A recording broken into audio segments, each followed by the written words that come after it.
مبارک مشالر او بر افغانان د پښتون ژغورنې غورځنګ مشر منظور پښتون نن له ډیری اسماعیل خان زندان آزاد شو.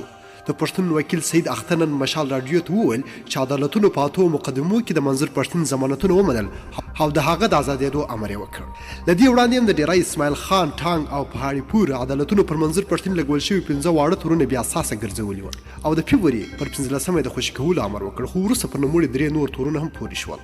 د پېښور پولیسو د جنوري پر 28مه پیشلمي مهال پښتون ونیوه او ویل چې دا کار د ډیری اسماعیل خان د پولیسو پر غوښتنه کړې. عدالت هغه وخت منظور پښتون د 14 ورځو لپاره عدالتي ریماند زندان ته ولېږی. پر منظور پښتون د ډیری اسماعیل خان په سټي تانه کې د جنوري پر 13مه نیټه مقدمه کې درج شوې وه چې پکې ویل شوي وه چې منظور پښتون د وزیرستان نایټ په نوم یوې غونډې ته په وینا کې ویلي وه چې هغه د پاکستان د 1973 کال د آئین نه مني، ځکه هغه په وینا د آئین مکمل غلط او د بشري حقونو پر ضد دی، خو پښتون دا تورونه رد کړي دي.